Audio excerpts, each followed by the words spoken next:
Okay, I think we're going to make a start. So, welcome to everybody that has joined us this afternoon. A very warm welcome to you. Yeah, my name is Mark Modner, and together with my colleague Colin Bell, we're going to take you through the webinar today. Truth be told, Colin is doing most of the work and the talking on this, so can't take too much credit. Feel free to chip in, though, Mark. Yeah, I will. So yeah, very great to see everybody here. So goal today is very much about considering some of the immediate as well as the longer term challenges and opportunities that are facing everybody, and really sort of stimulating some ideas about how to adapt your business models and approaches to build additional resilience into your business. With the way we deliver webinars is we try to be wonderful, so through a number of tools and techniques which we hope you'll be able to pick up and use pretty much straight away. But we also intend to be very interactive today as well. So we've sort of made everybody panelists, which sounds like a bit of a promotion, but the aim of it is to allow you to show yourselves through your webcams if you're happy to do that. I know there's we spoke to Kevin earlier and wasn't sure about the sort of whether the bandwidth would stand up to that, but it'd be great to see everybody, and we'd like to get a little bit of conversation going and find out about your experiences, but also answer any questions if we can as well. So as I say, it'd be great to see everybody. The only thing we'd ask is just if you would be okay to please keep yourselves on mute, just because of, as you know, sort of background noise can creep in and so on. So there's seems to be lots of different ways to ask questions. There's a chat facility, there's a Q&A, and there's also the functionality just to raise a hand if you'd like to make a point. So intention today is to keep it fairly informal. So we'll try and pick up questions and comments as we go through. If we're struggling a bit for time, then obviously we'll press on and then take sort of final questions at the end. But as I say, please do join in, and as I say, also it's great to see everybody here. So I think that's it for me at the moment, apart from obviously the shipping in you mentioned, Colin, which of course I'd be very happy to do. So without any further ado, let me hand over to you, Colin.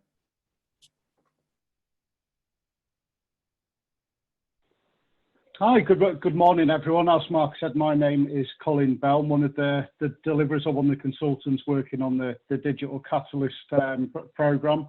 Alongside that, I actually work in government as well, and have been doing quite a bit of work, or I suppose work with government, and been doing quite a bit of work around COVID response. So I think hopefully what we've done today is put together some content that really draws on some thoughts. Actually, what do we think are going to be some of the short-term, longer-term, medium-term impacts of COVID?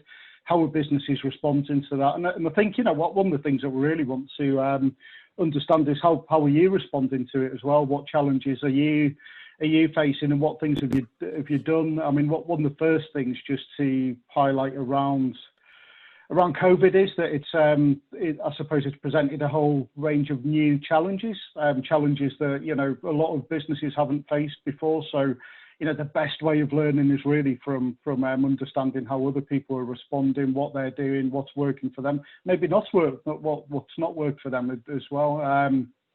So I think so generally the form of this webinar is to I'll canter through some slides, hopefully provide some thoughts, some things to think about, hopefully some you will have comprehended, or you will have thought about, but some of them, maybe you haven't. But then I think, as Mark said, we want it to be as interactive as possible. So we'll then open it up for discussion. Let's have a chat around those things. But if it's okay, I'll just crack on and start to work through some of those thoughts, as it were.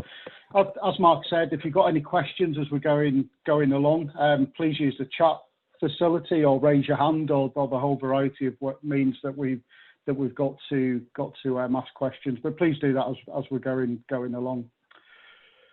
So the first thing, hello. Was that someone coming in to ask a question? Oh no, sorry. I think it's just someone joining. Sorry. I thought we were having an early bit of interaction there, so I was getting very excited.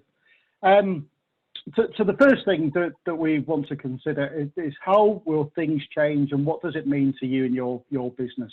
So let's have a think about what we think is going to change. The first observation that I've had and commentators have had is around how lockdown particularly has actually simplified people's lives. It's taken a lot of the things that they interacted with, a lot of the things that they purchased, a lot of the things that they did in their free time. It's actually taken them off the table. And to a large degree, it's simplified life. People have maybe got more time, but also I think that it's given people an opportunity to really tune into what they value, actually what makes them happy, what do they get most pleasure from, what do they get most value from in purchasing. And I think, again, a lot of the people, and this is businesses and from a consumer's perspective, a lot of the people I speak to have actually, taken a different view of what they think they're going to purchase into the future. They've kind of changed, that their behaviours have changed, as it were. So I suppose the question that presents back to us and back to businesses is, as a result of COVID, do we think that people value what we deliver to them more? Do we think their attitudes to our products and services have changed? Do they value them more? Do they value them? Do they value them less? And as a result, what do we need to change? Are there changes that we need to make to our core products and service delivery?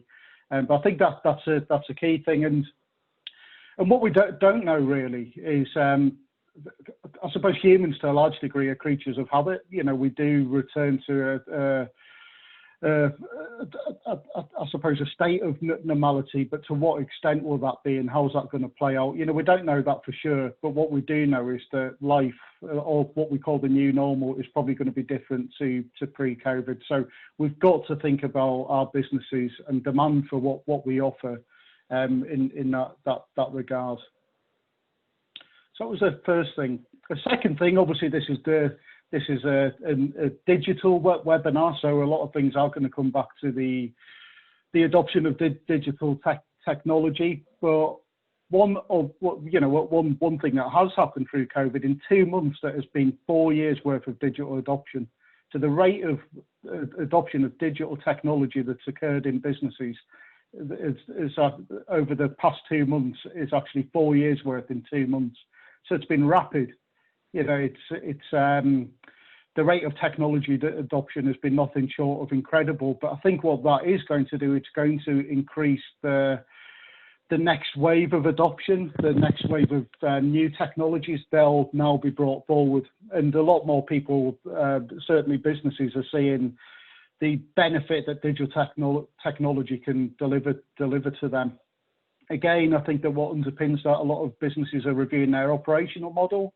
I won't dwell on it because there's been a lot of commentary, but obviously, there's a lot of people now working at home. People are suddenly realising that does it make sense to sit in the morning traffic, or does it make sense to have the overhead of an office, etc. So there's a lot of questions as to how businesses operate, and a lot of digital touch points with customers. So where someone was maybe coming into a shop, where maybe people were actually, trying things on in physically, etc. A lot of those touch points have been replaced with digital touch points now, and we'll go into that in a bit more detail. So there has been a real kind of step change in terms of technology adoption and how technology underpins business models and competitiveness. But that will accelerate. So a lot of the things that would maybe have been seen in 8 years' time will probably be coming into fruition over the next couple of years. And again, we'll talk. You mentioned about the about sort of going into try on clothes and what have you. I saw something recently where Levi's, I think it was Levi's anyway, came out and said, it's a little while back actually, that you know, within 10 years, the things like sizing will be a thing of the past, because we'll be able, through augmented reality and so on, we'll be able to work out what our sizing is and have clothes made to order. So things like that, you think actually, you know, that may be accelerated by the changes. But yeah, sorry, just wanted to throw that in because I thought it was quite relevant to what you're saying. No, I think you're right, Mark. And some of the underlying technology for that's really becoming mainstream. So, you know, things in lockdown, that technology, the underlying AI and technology and recognition or movement or facial recognition software that really underpins that's being used in mainstream now. And so you can see that actually personal training's now being enabled through that type of technology. And there's a lot of application around actually you know, makeup and trying makeup online. And again, we'll touch on some examples of that later. But you know, they're there now, you know, and as I say, the adoption of those technologies will become much more mainstream over the next couple of years. So, you know, I suppose the message there is that, you know, we've you know, done the 4 years, you know, the 4 years in 2 months, but what next? What's that next wave of technology that you can adopt in your business to make you stand out of the crowd, to differentiate you from the competitors, and how do you get on the front foot with that? Because it's those companies who, as we recover from COVID, who are probably going to be in a better position to pick up market share. I think that this slide really plays into that. You know, when we're thinking about the next wave of technologies, there's a lot of trials happening at the moment. This is a trial in a shop where actually this is via a mobile phone, this app, and essentially you hold the mobile phone as you're moving down a supermarket aisle, and you get all these graphics overlaying. So you know, it's basically showing you where the yogurt and the juices and all the different types. But actually, if you hover over products, it gives you product information, all those sort of things. So again, that's technology that's there. That's technology that's being adopted and trialed now. So these are the sort of things that are really going to really going to accelerate. And you know, if we think about retail and the challenges that face, you know, it's the next wave of experiences that consumers are going to be looking for. So you know, how do we adopt that? And I think just drawing on the retail example, how do we adopt that in isolation within our businesses? But is the application over the wider high street, etc.? You know, there's potentially an opportunity to collaborate and do things a bit differently to attract new types of footfall into retail spaces. And another trend that was actually happening already in some industries, but another trend that we think that's going to accelerate, and this is something that's pretty cyclical. So it tends to go both ways, but we think that there's going to be a localization of supply chains. So taking on board an industry like automotive, it's already faced several shocks over the past couple of years. I think the first one, if we think about the effect the Japanese tsunami had on supply chains for Japanese car manufacturers in the UK, there was significant. They'd already got Japanese car manufacturers like Nissan and Toyota, etc., thinking about how can they source more content locally. The coronavirus pandemic's really escalated that trend, and it's you know, it's not just about an isolated tsunami in Japan now. So there's a lot of OEMs who are looking to source more of their content locally.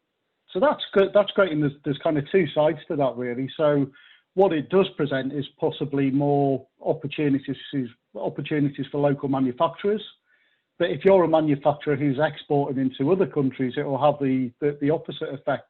So maybe the way a company's exporting or or serving foreign markets or have to change. Maybe they'll have to think about developing a physical presence there if they're exporting from a manufacturing base in the UK.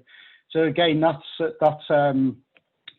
an area where we think we're going to see a significant shift. And other areas around drug manufacture. I think through COVID, there's been question marks over our capability as a country to develop drugs for the UK market and not be reliant on other countries to supply us. Again, it's all about resilience of the economy and having the ability to react to things like COVID-19.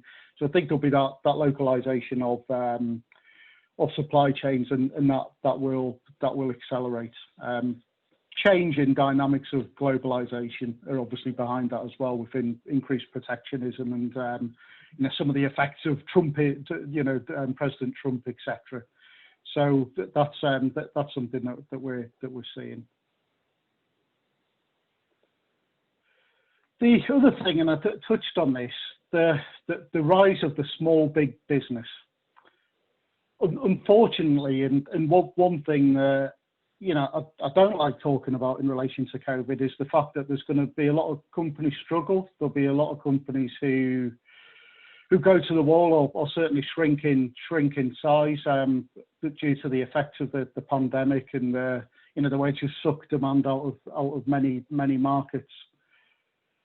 The ones, however, who weather the storm in a good shape, come out of it with a healthy working capital position, and maybe are the ones who have adopted technology and use that to suppose build resilience and help them access new customers. It will be those companies who come out of this in a stronger position, and because of that consolidation that we'll see in many markets, they're probably going to capture much more market share post-COVID than they did pre-COVID. So you could see companies, maybe they're turning over 500k, 1 million, suddenly becoming 10 million, 20 million pound businesses. Tends to be a typical trend that you see on the back of most recessions. The economists call it creative destruction, but it's but I suppose what we're highlighting here is how can you make sure that your business is one of those ones that's really capitalising on the upsides of this rather than the down. As I say, not a nice thing to talk about, but that's the dynamic that's at play at the moment. And just one other thing to highlight about those companies, they're of course really important to the recovery of the UK. They're the wealth creators, of the country. They're the people who are going to be creating the jobs that are going to be so desperately needed. So I think in my view, the programs like Digital Catalyst, we want to identify who those companies are and firmly get behind them and almost do whatever we can to help them secure that position. And another thing is that I think we're already seeing this as as restrictions are lifted and we're exiting the full-blown lockdown.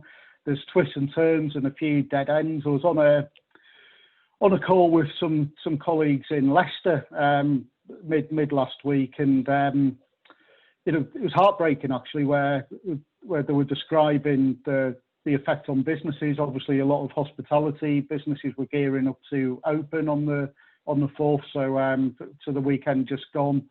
They'd stocked up, they'd bought perishable goods, and essentially it was all going in the bin because of that local lockdown. So one thing that we've got to be conscious of in our businesses is that maybe there'll be a requirement to come back before we move forward again. Maybe there'll be a local lockdown, and how are we going to cope with that? How can we suddenly shut things down? How we can maintain our cost position? Another thing about the Leicester position was that it was very public health driven. So actually little regard had been given to the impact on businesses and the economy. So again, there's all these question marks. So if it happened in Hull or across the Humber or Grimsby, how would businesses there cope with it? What can we do? I suppose the point I'm making is, what can we do in our businesses to help us be more resilient on the back of probably already taking a bit of a knock, and how can technology help that? So that then draws us to thinking about, well, how as businesses do we need to operate? And the traditional, I suppose, way of planning, historically when I've engaged with businesses or Mark or Lynn on consulting, we'll talk about the vision and strategy, and then we'll probably go through a couple of months of strategy formulation and implementation planning and acquiring the resources and all those sort of things to implement the plan. It's not happening like that now. That way of planning seems to be dead, at least in the immediate term. And the way we think businesses are probably going to have to operate, probably going to have to plan, such as is the pace of change and the need to react. Is that they're probably going to have to fire first, try stuff, figure out if it works or not, and then kind of aim and think, actually, is this something that we need, that we're going to continue moving forward? And again, I think because of that, there's been a lot of good practice that's actually developed in a lot of businesses throughout COVID that actually they want to retain moving forward. A lot of the practices, the way they've applied technology, new routes to market, new ways of operating, a lot of those things will actually become part of their operational model moving forward. But there's that requirement to just act quickly and try stuff and hopefully make it the right call first time around.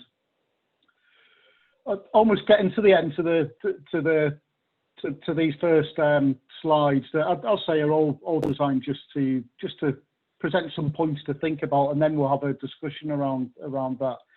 But another thing, this is just something that someone said to me through a discussion. They said it's like we're all movie stars now, and I'm sure you've all been in discussions when, particularly in the lockdown, the full-blown lockdown phase or the early stages of that, where people were saying this is like a movie, it's like a film that we're living in, and it's this kind of bizarre scenario.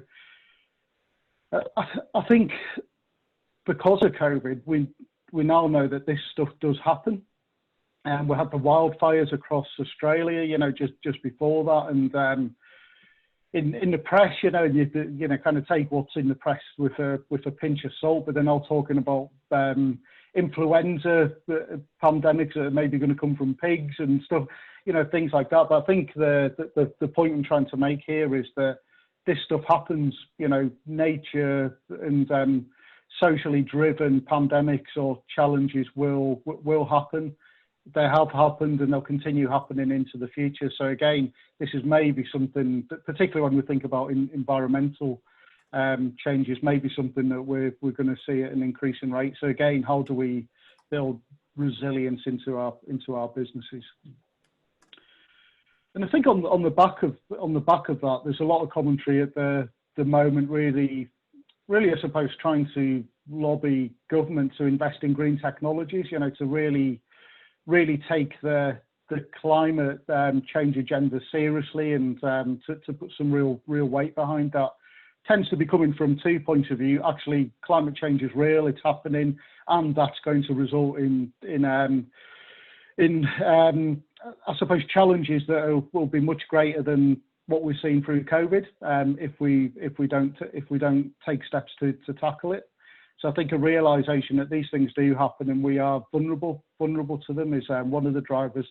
And the other ones is, it's a growth industry, to tackle those challenges does require focused growth, money invested into it. So it's an opportunity to create new jobs that, again, we're going to need within the economy. So I think that theme of environmental, taking serious steps to tackle climate change will be key. And of course, areas like Humber are really well positioned for that. So what does that mean for businesses in Humber? Be it in manufacturing services, digital, whatever the industry, what opportunities does that represent to an area that's actually really well positioned for this potential investment in a growing market.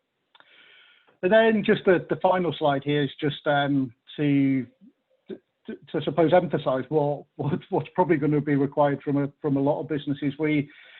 businesses are going to be required to be much more agile, much more flexible, to operate at a lower cost base. We believe that digital technology and the effective adoption of that in businesses is pretty key. So I suppose the challenge is flexibility, agility, increased resilience is going to demand a lower cost base, so actually how as businesses can we reduce our cost base, but in parallel enhance flexibility and adaptability to serve customers, but also to deal with shocks. So that's the kind of first the first I suppose part of the webinar. So the question now is, I would just like to get your thoughts on is, how would these trends affect your business and its future? Has any of that resonated? Are you seeing any of those trends impacting your business at the moment? If you and equally, what are you doing to either capitalise on them or mitigate the risks of them, or whatever? I suppose just over to everyone for their thoughts and questions.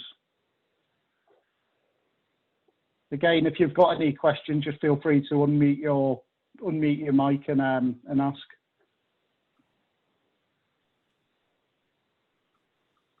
Colin, just to get things started, I guess for ourselves at Winnie Moves, probably the one of the fundamental changes has been that we haven't been able to of course to operate from an office. I know that's something that would have many would have experienced, and it's perhaps in some respects this is quite a common approach, but we were able to move pretty quickly to working remotely using applications like Microsoft Teams, Zoom, and so on. As I say, as I'm sure others have done.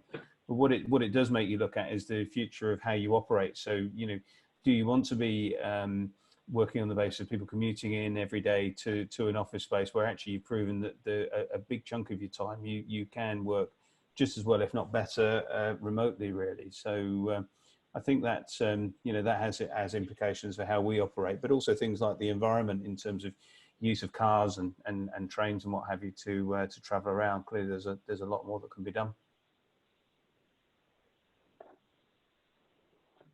Absolutely, thanks, Mark.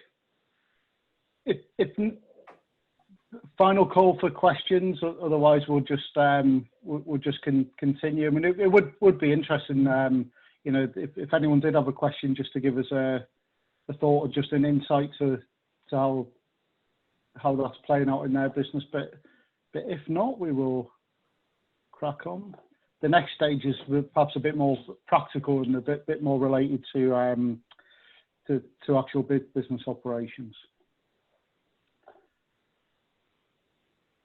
Okay, we'll continue then. I say though, if you do have any questions or just anything to add or any thoughts, trends that we haven't thought about, or issues that we haven't thought about, then again, feel free just to ask a question or air them to group. We're open to statements as well as questions. So Colin, taking all that in. Sorry, there is through the chat. Tilly's very kindly shared a sort of comment and thoughts in terms of her experience. Tilly, I don't know if you want to say, or if you want me to sort of just obviously the point you made about the work you do with the support for families coping with dementia has been sort of pretty much hit by the pandemic. But yeah, are you happy to share that, or I have to read off the? Oh, you're muted at the moment though. Sorry. Oh, still no sound actually. Let me see if I can. It's not coming through, is it? No, it's not. The wonders of technology. No, we still can't hear you. Sorry, Tilly. It's I think other people can hear Tilly though. It's the thing. I don't know whether it's just because she's very quiet. Am I just quiet? If I shout, can you hear me? Oh, there we go. Hi, Tilly. Okay. Now. I don't know I don't know how to set things up. Sorry. So yeah, I'll bring it closer. I've forgotten what I was saying now. But what I was saying, yeah, we obviously we support families with dementia. So we have home care, accommodation and daycare. So obviously we've had to stop a lot of our services. We've reduced our workforce down as much as possible to continue the home care for the most vulnerable clients that we've got. But we're reliant on the government guidance before we can even think about reopening. And at the minute, you know, it's not going to enable us to do that. So we have to kind of continue to kind of keep the company going while we can't have clients because of the guidance. And my other point was really environmentally, because I do think we're going to have a massive waste mountain, and it does concern me. I think environmentally we're going to be in trouble. So what I want is guidance for how to make face masks and to keep the carers safe as well as our clients safe. But there doesn't seem to be any guidance that I can find that's very clear about what's acceptable, rather than just buying everything, because we don't need to. There must be other ways around it. So yeah, that was my comments on what I've heard up to now, I think. No, So it's great. technology isn't really an answer for us. It is for the marketing side, I understand that, but technology for us isn't necessarily it's not going to help our people. No, it did. What it struck me in terms of the point you made, it's, you know, I just to get the conversation going, shared obviously what we've been doing, but clearly, you know, switching to Microsoft Teams and the sort of work we do makes it a lot easier. Whereas, you know, where you have got physical touch points with, you know, with people literally going out to support families and what have you, it does make it more challenging in the sense of it, you know, for us, Microsoft Office is just there. You know, we can just take it up, adopt it, and as long as we can make it work, then that's fine. Whereas, I guess with some of the technologies, and I don't know a huge amount about this area, but so I guess the technologies that are starting to emerge would be things like assistive technologies, communication technology, and so on, and being able to sort of tools to help do more things remotely. Well, I'm conscious, obviously, you can't just implement those because, you know, obviously there's government guidance and also the technology needs to be developed. But I wonder whether as a result of what's happened that's more likely to come, and there'll be an acceleration perhaps in those areas to try and wherever possible to reduce physical touch points, you know, accepting that you would never be able to reduce that, you know, to get rid of them all, or would probably want to, you know. What is it? Sorry, Tilly. What is it particularly you do? Like, what type of activities, or what, you know, what when you actually go and visit someone with dementia care? What do you do for them? What does the service look like, I suppose? The home care service obviously visit mostly our clients that are the most vulnerable, or those that live alone. So it is the girls going in, the carers going in, and you know, they'll use FaceTime. They've got their phones. They've all got work phones, smartphones. We've got an iPad that we've got from a charity, so we can implement all those kind of things with people to keep that family communication going. But our other side is that we have a building where we provide a day service from, so people have to get in a car to come to us, and it's just, you know, wash their hands. It's just not feasible when somebody's got dementia. But because of, I suppose using technology is great, but our staff are on furlough because we can't provide the day service, so we don't have those additional staff to be able to implement anything with the clients that we would have supported in the day service.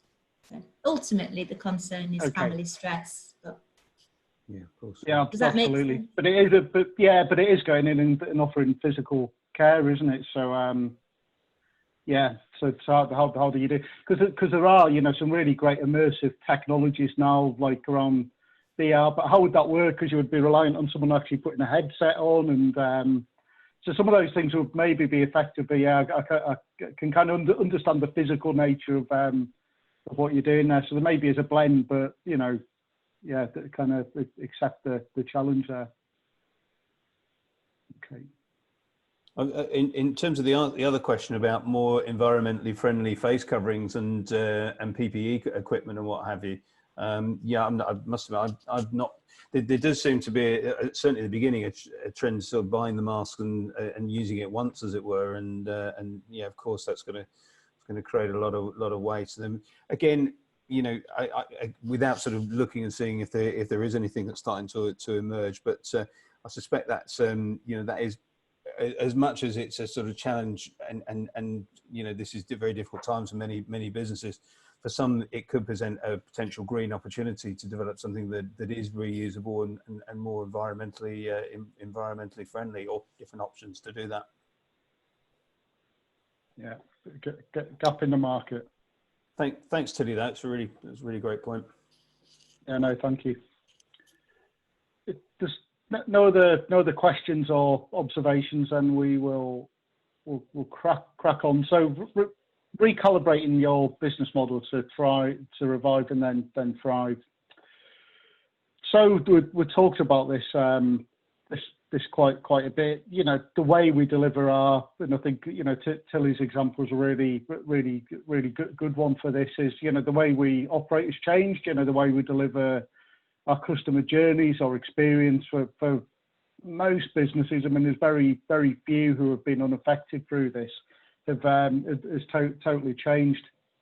So again, what we're trying to do is just draw on physical, I suppose, practical tools that can be used to help businesses to think about how they can overcome some of those challenges, how they can kind of change what they're doing now and into the future, and particularly through the COVID pandemic. One of the tools that we've actually found really useful to when working with clients has been this simple model here, and it's just a way of rethinking or spotting opportunities to change a process. Now, as we said, the challenge that we faced, it's all around physical contact. You know, it's social distancing, isn't it? And having the ability to do that or not. You know, can we deliver our products and services in a way that actually you know, complies with social distancing and reduces those physical touch points that we have with our customers or the people that we're serving. So what this tool looks at here, it looks at the customer journey right from awareness. So first challenge is, how do we make people aware of our products and services? Again, thinking about COVID, a lot of companies have had to think differently, how they're going to get to customers differently. If they've had a real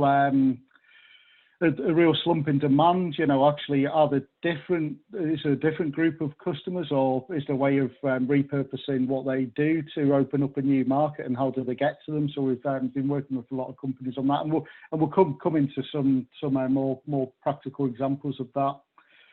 Once someone's aware, they then evaluate the offer. So how does it stack up against the competition? Is it a good price? Actually, you know, but based on practicalities and social distancing, do I feel safe with that offer? Does it present value to me, and all those sort of things? So they'll then evaluate it, and increasingly that's done online. So what we're seeing here is the kind of wiggly line and all the dots. They're basically the touch points that a typical customer would go through. So awareness, maybe it's word of mouth or radio. Stuff that's below the line are what we call physical touch points. Stuff that's above the line is what we call digital touch points. So what we've been working with businesses on doing is, how do we move more of those touch points above the line and make them digitally driven, whilst not trying to dilute the value proposition and the customer experience, which is quite often where the challenge is, especially for businesses in sectors like hospitality. And I think, Tilly, your example is a very good example of that as well. You know, where is it practically possible? So we then go through awareness, evaluation. You then deliver the product or service. Again, the way products and services have been delivered has been hugely disrupted, and we'll talk about that in a bit more detail. Hopefully, customers then receive the product or service, and they you know, hopefully they've had a great experience. They realise the value of that experience, and then the recognition part is actually, you know, how satisfied were they, and ultimately we want them to come back. We want them to be a repeat customer and to continue doing business with us moving forward. So a big part of that's actually how do we remarket, or how do we actually retain customers. So this really simple tool, and we've got some online applications that we use to map this out with customers that we're working with. An example is a tool called Mural that we use, and it's been working really well, just helping people to reconfigure their customer journeys and to figure out actually how they can adopt digital technology. Typical things that we've been working on is really looking at front end, so e-commerce, introducing e-commerce into businesses. Just thinking about one example who I was working with last week. They're actually a wholesale business, so it's largely B2B the way they operate at the moment. But actually, because their B2B is actually to retail customers, the retailers have obviously been shut down. They've seen a drop in demand, so they've taken the opportunity, whilst that traditional model's been disrupted, to actually move directly to business to consumer. So we've been working with them to upgrade the e-commerce platform, but also connect that to their inventory systems and ordering systems and fulfillment systems. And actually the good thing about that is that, you know, a lot of the technologies they required were there. It was just a case of upgrading and actually connecting them and integrating them together. So it's a lot of those things that we've been looking at, but because of the demand of that service, I mean, they actually, I won't give the business name away, but they wholesale yarn, and it's not in the Humber side, so I think sorry, Humber, I should say. So I think I'm safe in saying that, but they sell yarn, and there's still demand, especially now, or increased demand for people actually to knit and to actually, you know, that kind of whole kind of craft markets increase. So they're seeing a real spike in demand through that new online model that they've implemented. So again, they're some of the things that we're working on, and of course we're looking at how they make better use of data so they can remarket and make sure that that's an ongoing market for them. But to give an example, and this, when you're looking at this video, it may seem a bit like pie in the sky, but this is something that's happening and it's accelerating. And again, we'll go on to some of the things that are driving that. But I'm just going to play a video, and it's of the Amazon Go store, but it just shows how technology is really taking hold and, you know, set to disrupt industries like high street retail. So let me just launch this. Bit clunky, but just one moment.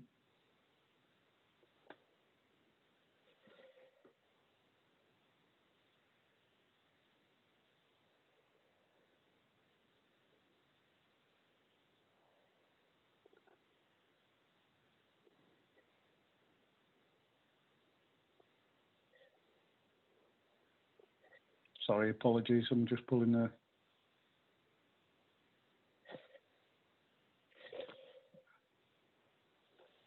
Hopefully you can now see my screen. And hopefully you can hear the video.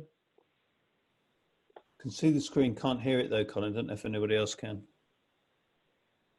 I can't hear it either, Colin. Sorry about that. That should be, you should be able to hear that. Did you share your sound as well when you shared your screen, Colin? I think and right. Okay. Sorry, that's me not using this platform before. Okay. Thanks for that. Thanks, Murray, as well. I think you just mentioned that too in the chat. Sorry.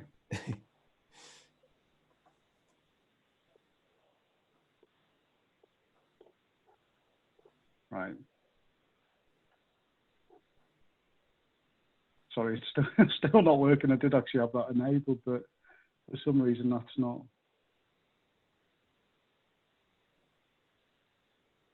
coming through. Right, okay. I reckon, sorry, that's a. You can tell I'm not one of the techies.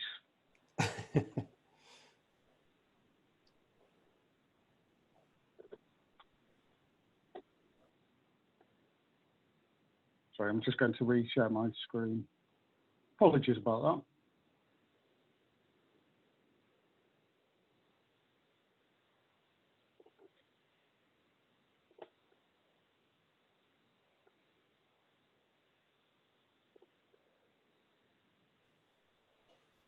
Right, can you now see my screen again? Yep, can see it fine, Colin. Yeah, sorry about that. Anyway, that was a really good video. We'll send you the link on, but essentially it's Amazon Go. So what you do when you go into the Amazon Go store, you tap your credit card, almost like if you were going on the London Underground. You know, you tap your card on the sensor. You download the app, so you've got to have the app open on your phone. But essentially, you go through, fill your basket, leave the store, and then the money's automatically taken out of your bank account. So it's totally, totally, you know, in terms of the transaction, it's you know, it's totally automated. So products with sensors linked to an app that also use tracking software or GPS to locate when you've gone to and from the store. One of the things, however, that's really happened there. So the Amazon Go store is something that's been around for some time, you know, a couple of years now. It's been very much something that's, you know, apart from some trials by other companies, you know, very much something that's been a bit of a concept store. But now what we're seeing through COVID is that there's now other software providers bringing out technologies and applications that are allowing mainstream retailers to actually adopt that technology pretty easily. And I think one of the real fundamental shifts is that Amazon, so that technology that they actually developed for the Amazon Go store, they're now licensing that out. So they're actually providing that as an application and a product and a software solution to other retailers. So the software is called Just Walk Out. So it's on the right-hand side of the screen here. So you can see enter with the credit card, shop, and just walk out. So that's it. So the whole shopping experience is being automated, or certainly the transaction side of it. So I expect that that's something that we're going to see. We're going to see a lot more of over the coming years. Again, just if you think about a supermarket, where's the physical touch points? Tends to be at the checkout. So, you know, totally removing those touch points in which people are at greatest risk from infection. So that's something that's a real significant shift. Another trend that we're seeing, and this goes back to one of the things that Mark was talking about a bit earlier, where actually technology is now there, so you can try on clothes or try on clothes virtually. You know, so actually there'll be no need to try on clothes because artificial intelligence will actually help you see how that outfit will look on you. So there's been real advancements in terms of artificial intelligence and how that's being used, particularly body and facial recognition software. And I think, again, although this technology existed before COVID, it wasn't widely adopted. Now what we're seeing personal trainers are using that type of software to body scan to see if people's movement isn't accurate. I'm actually working with a golf coach at the moment, and they use this software to look at motion and look at how people are swinging the club, and to use that to actually identify where they need to make improvements and things. So basically, someone's swinging a club in the garden with an application open, so they're filming themselves from their smartphone, and then the golf coach's software is actually measuring kind of swing and their profile and how they're actually handling the club and all those sort of things.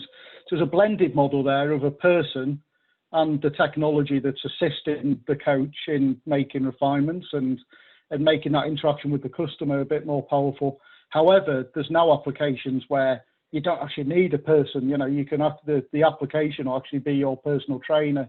If you're doing a press up, it will identify through body scanning how well you're doing that press up or not. So that technology is there, and it's and again, increasingly, there's software providers who are licensing that type of technology. So it's becoming a lot more mainstream. But COVID's brought that forward.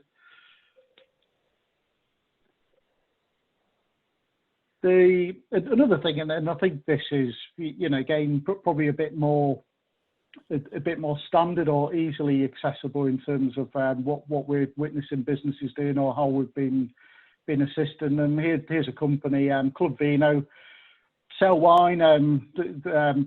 They deliver wine tasting events, but obviously that's been really disrupted. So they've moved to an online model. They send the wine in the post, then everyone congregates. They almost do it like this, where they're on a Zoom call and everyone's tasting the wine and interacting and trying to recreate that experience online. And again, that's something that's been working for them. And incredibly, and just going back to this example, going back to the golf coach, actually the price point has stayed the same. I think a lot of people, when they thought actually we're going to be coaching online, we're going to be teaching dancing online or piano lessons or whatever that is, they actually thought that would demand be there? And secondly, how much are people going to pay for that? What they've found is that actually demand has tended to be there, and the experience has been okay. They've been able to deliver the training or the coaching or the experience of delivering tasting wine, and customers have continued to pay what they were paying before for the physical experience. So if that continues or not, I'm sure people start demanding more of that. The physical element, but I'm sure what we will see is an increase in blended service delivery. So there'll be more online combined with physical. So I'm sure that's something that we're going to see moving forward. Imagine just taking a personal trainer example. If someone's doing their daily exercise routine, and if they're videoing themselves for that, with that software, it's going to pick up where their movement's right, where it's wrong, where improvements can be made, and that's delivering data to a personal trainer that they can then use through their one-to-one engagement or training session with the customer. So I think all these things are going to start to become more blended and more entwined as we move forward. Just another one here is the use of drones. We've heard about this for many years.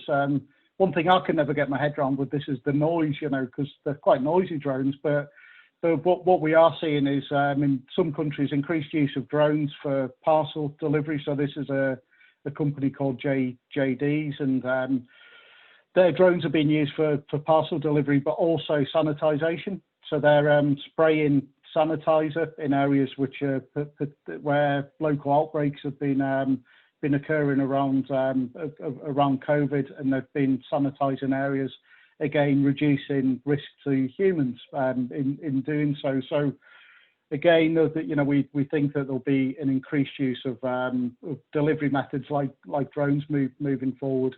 Lots of trials already occurring around that, but will COVID actually accelerate the use of that? Another example here is meet Flippy, the burger flipping robot. One of the issues a lot of kitchens have is they're not set up for 2 metre, 1 metre social distancing. Even they're not set up for people working back to back. So all those protocols that government have asked people to conform with, it's not always possible. So this is actually an American example, but there's an American company who's actually adopted a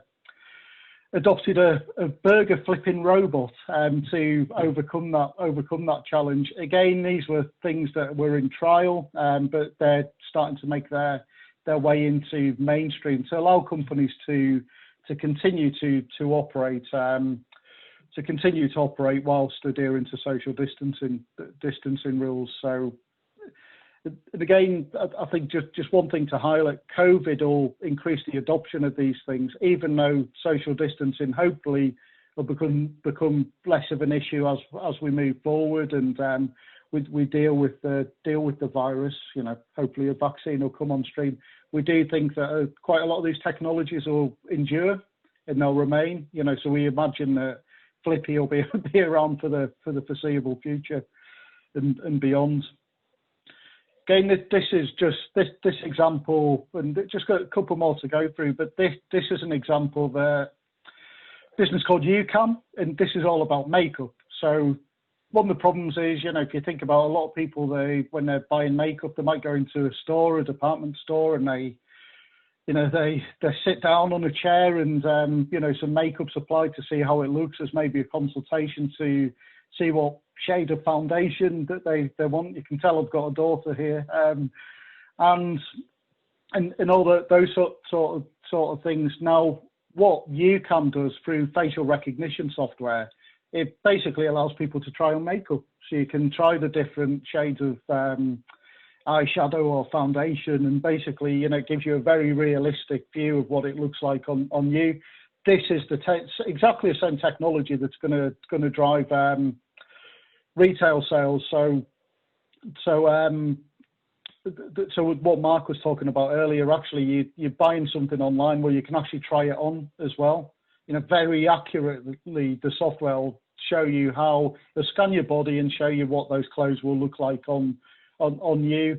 Solves a big issue actually for online retail, which is returns, because people, you know, they'll order 50 dresses and send 49 back sometimes, and you know, that's a big issue in retail. So actually, this is a potential solution to what's actually quite a big problem. So again, that's here now and driving sales and driving the growth of businesses who have quickly pivoted to adopt that technology.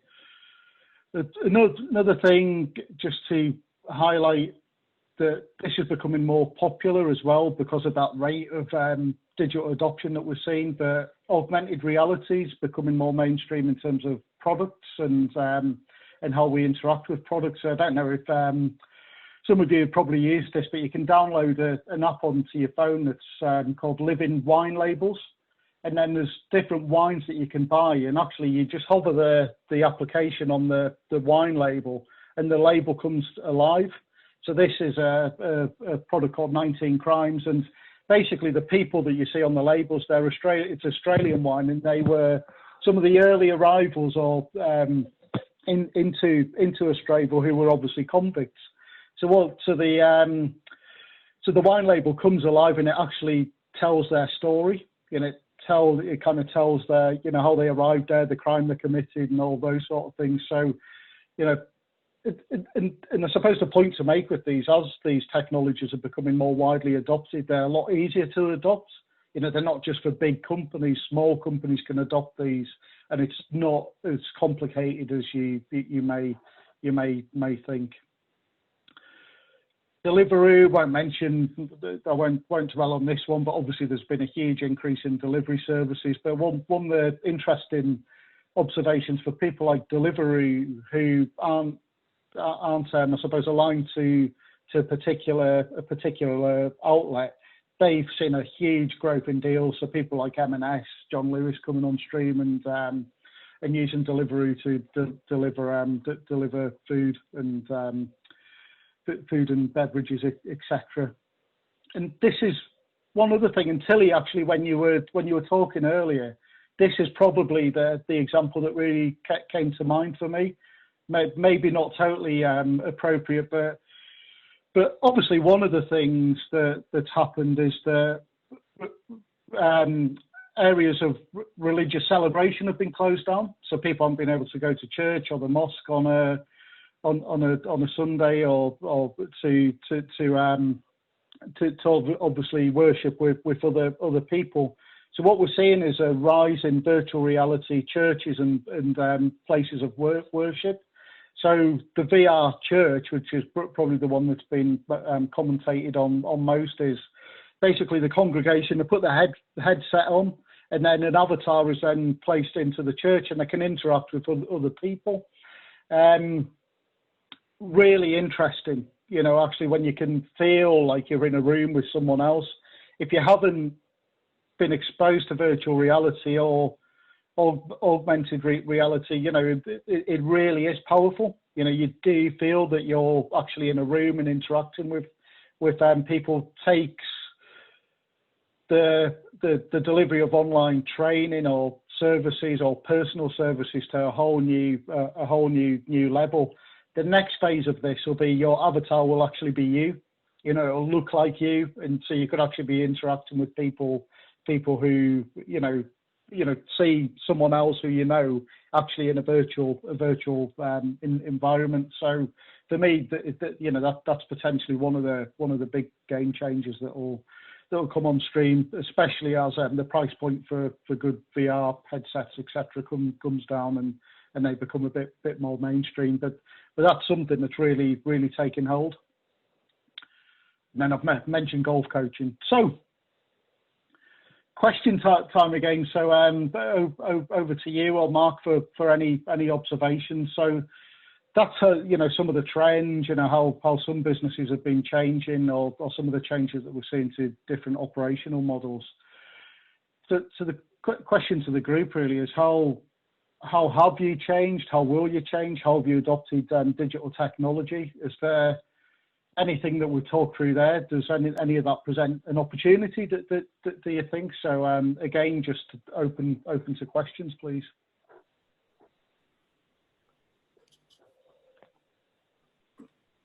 I did just get the message about the living wine labels, Colin. So just got the link and shared that round so people can give it a run.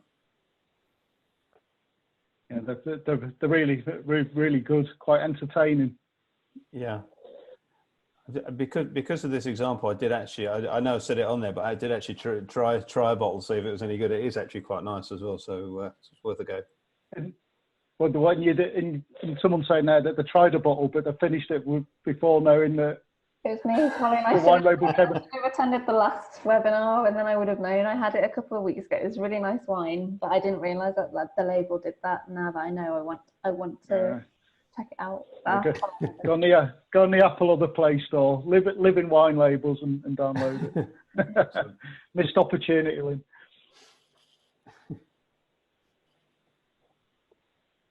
Are there any questions or observations? Just looking at the chart here.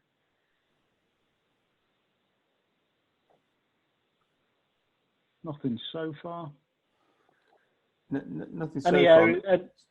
I was going to say the model in terms of that you shared about digital touch points and physical touch points is, you know, is obviously very, very relevant to you know, outlets, whether that be you know, pubs, restaurants, retail, and so on. It's been really interesting, I think, seeing some of the systems and approaches that have gone in to different places. And obviously, you know, friend and former colleague of ours who has a pub and guest house has we've gone to great measures to change the ordering, the at table ordering, to change the flow of traffic to and from the bathrooms and so on, use of the external car park and so on. And whilst that's very particular to them, it's pretty, you know, it's interesting to see how that's pivoted. But I think so far they've still managed to actually enhance their service as well.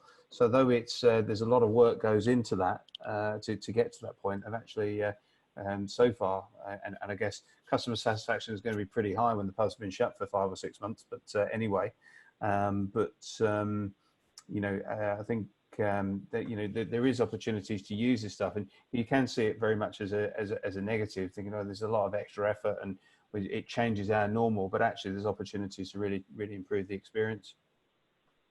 Yeah, and remain in control of it. I think, Mark, that's part of the challenge, isn't it? How do you remain in control of the situation without technology? There's a lot of it's table service, isn't it, that's going on at the moment, and you know, must be very difficult to operate without technology, you know, being behind it. Mm. Yeah.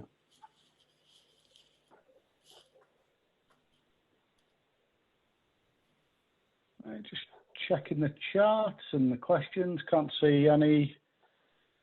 Final opportunity for any questions, observations. You know, if there's anything that you think you're doing that the group really needs to know about, you know, any areas of best practice that you think that you're adopting that will be useful to other people. Again, feel free to share.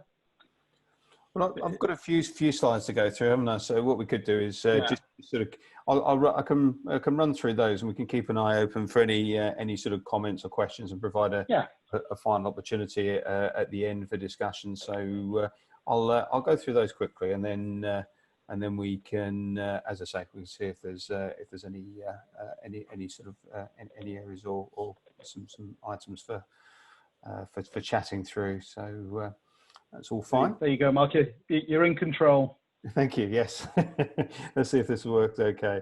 So just going to, before I start speaking, of course, one of the things we'd like to do is to see how you're finding the content and that we're providing. So I've just launched a poll which just captures your feedback. So if you wouldn't mind, just whilst I'm going through these, just to share your thoughts and feedback, that'd be really very much appreciated. So I'll just leave that in the. Everybody go back to being attendees so that they can vote on the poll. Sorry, 1 second. Oh, sorry. Say that again then. Sorry, beg your pardon. I need to change everyone back to attendees so that they can vote on the poll, because as a oh right, okay. So 1 second, everyone. I'll change it back. Okay. Well, just interrupt me when it's done, and then we can let people know. That's great.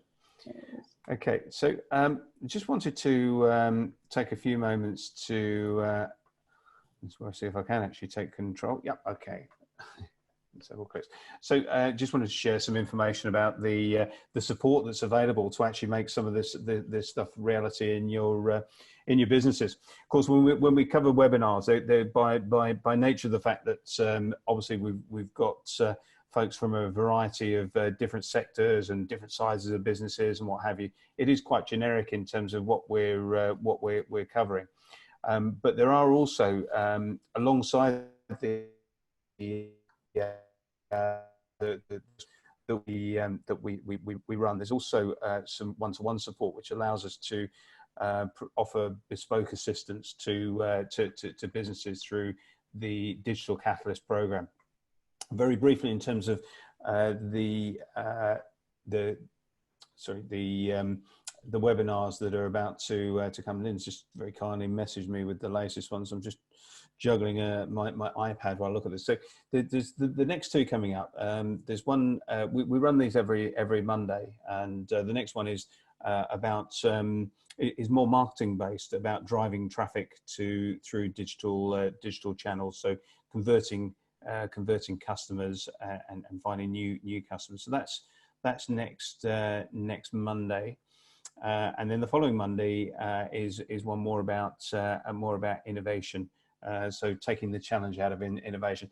It's basically to try and make it almost demystify it a little bit and help to improve the chances of innovations becoming, being able to commercialize those. So with a group called that we're working with, Edenic, who are based in Hull, really talented and very interesting bunch of guys. So both webinars should be really interesting.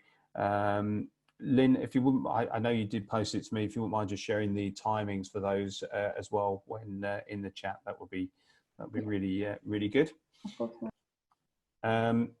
So sorry, the although I have supposedly taken control of the screen, it's got a bit of a mind of its own at the moment. Okay, so if I can just go.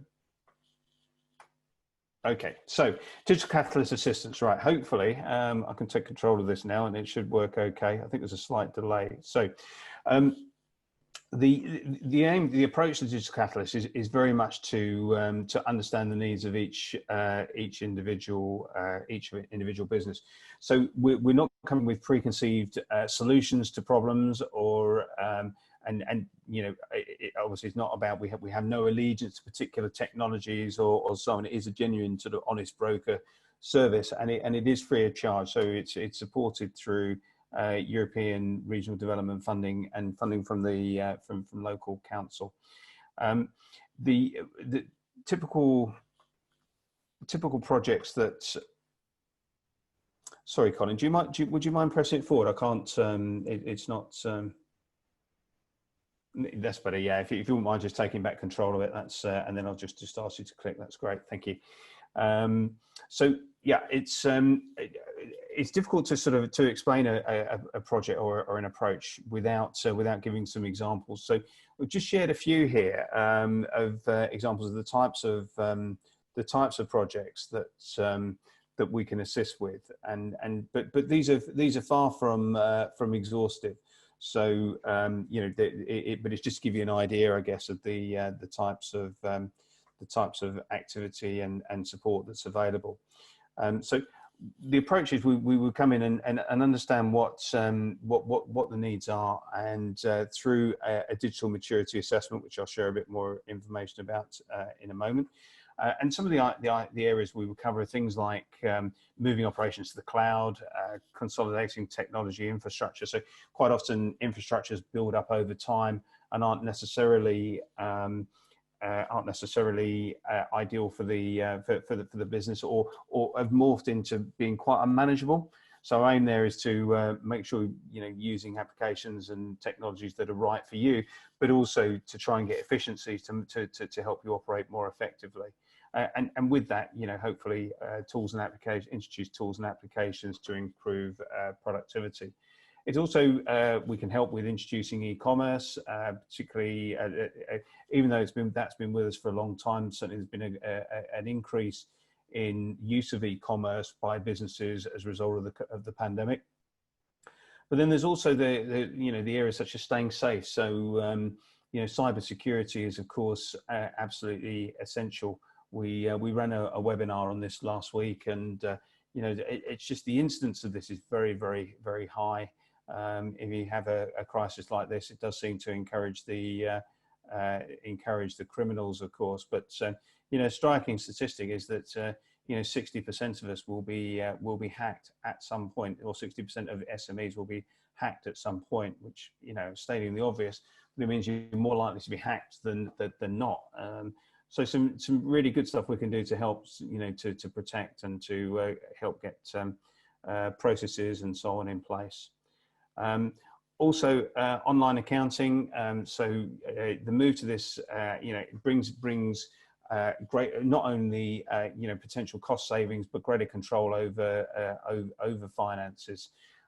We've ourselves have used and started using Xero some years ago, you know, which has enabled us to reduce from a full accounting department to, you know, people individually getting more involved and understanding and managing things like invoicing and chasing outstanding monies and so on. So it just gives you that extra control.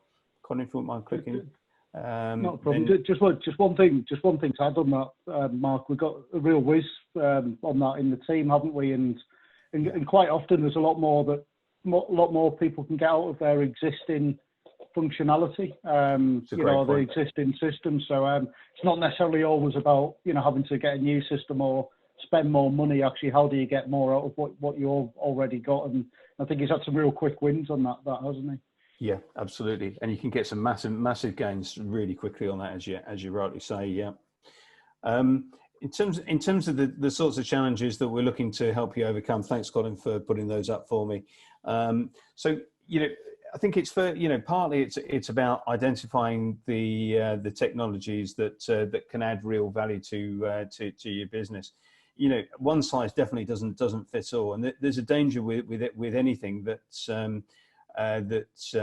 you know, it becomes about the technology rather than actually, you know, what do you really need?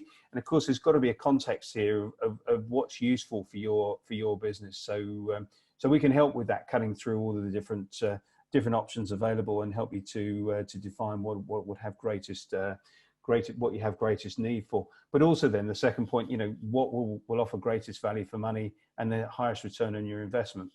And obviously that's essential, because it isn't just about now. Of course, we're going through a particularly challenging circumstances at the moment, but we've got to look forward as well. That's it isn't just about coping with COVID. It's also understanding the knock-on changes that will be required in terms of your existing infrastructure. So, what else is needed. So it's taking a holistic view of this rather than just introducing a technology or an application that might be a bit of a sticking patch or sticking plaster, rather than something that's going to help your business longer term. That's about identifying different technologies that will integrate well, obviously the ongoing management of technology on an ongoing basis. And again, we can assist with the sort of plans, your plans about that. Colin, if you wouldn't mind going to the next slide, please. Sorry to interrupt, Mark. Kevin's asked whether you could give a quick summary of the advantages 5G will bring, or if that might be something Colin might want to bowl in on as well. Yeah, okay, happy to. Yeah, in terms of the sort of the speed and from from what we know about the potential for 5G so far, it would be it has the potential to be absolutely transformational. So the speed that it is intended to work at is quicker than sort of landline based and cable based internet systems. But it's some of the applications really are just phenomenal, and I think that's what brings it to life. Now, this is probably a very high tech extreme example, but speaking to an innovation and digital organization recently, where they're developing a technology to check the railway tracks and looking to it's a health and safety thing to make sure that there aren't cracks and so on.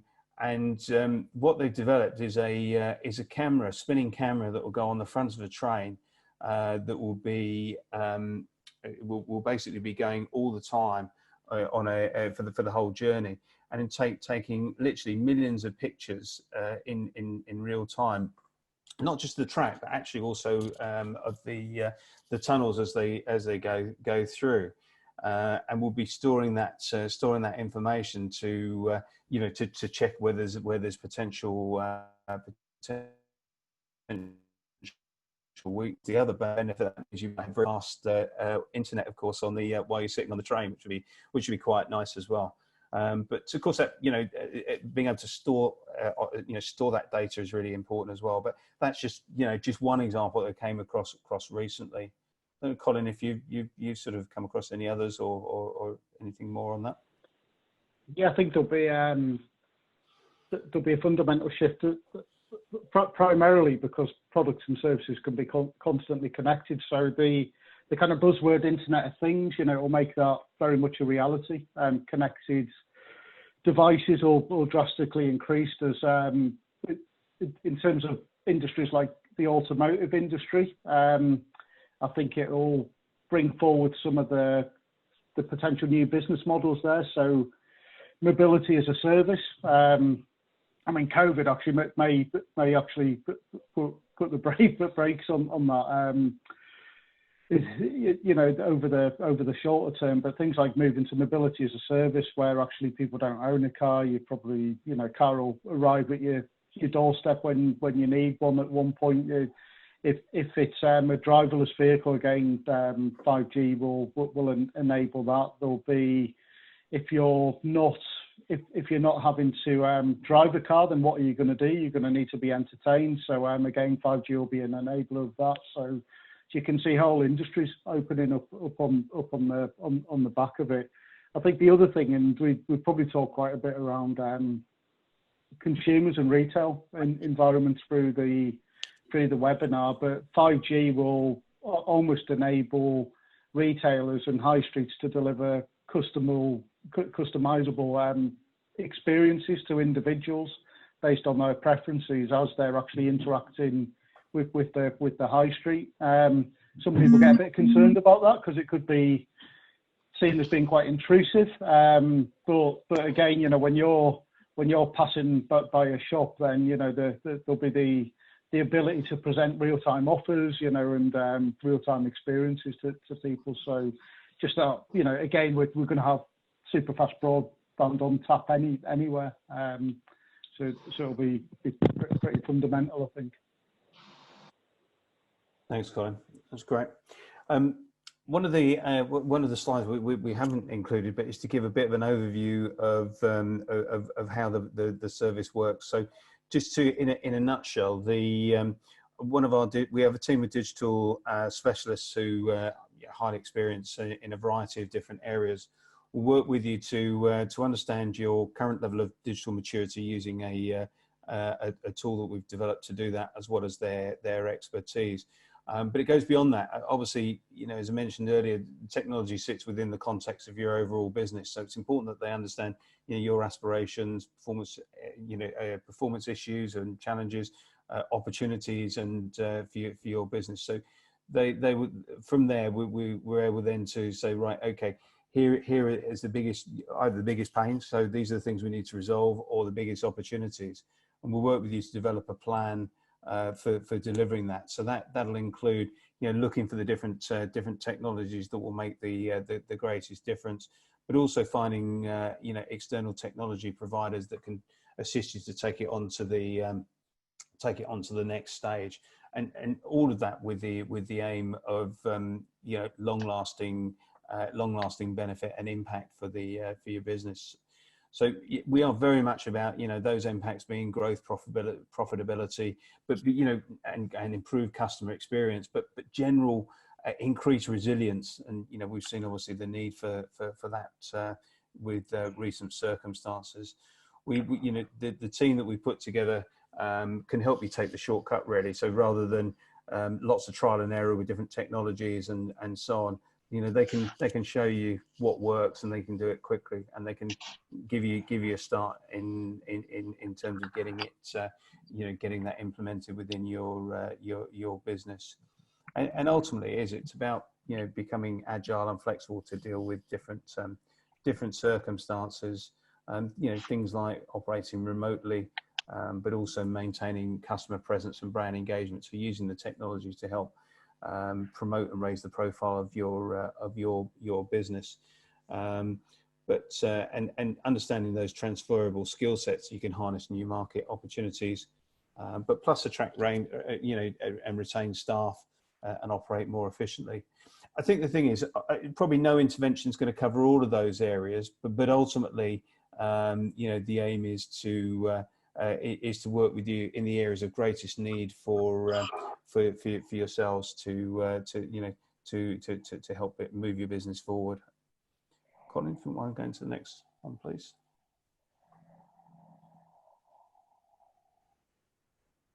Okay, and we will be in touch with you to follow up on the webinar, to see how you found it, but also to see how Digital Catalyst may be able to assist you. But please do feel free to contact us as well. We've got the telephone number and email there. We'd be very pleased to hear from you. Okay, next slide, please.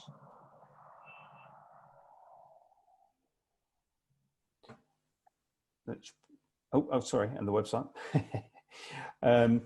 Yep. So that sort of brings us to the end of the formal presentation. So sorry about there's a few technical glitches at the end there in terms of trying to run through the slides, but hopefully you got the gist. And as I say, we'll follow up with a bit more information. But we did say before, obviously, very happy to take any final questions, or very, you know, be delighted to hear for, you know, any sort of points or that you'd like to share that you think others would benefit from.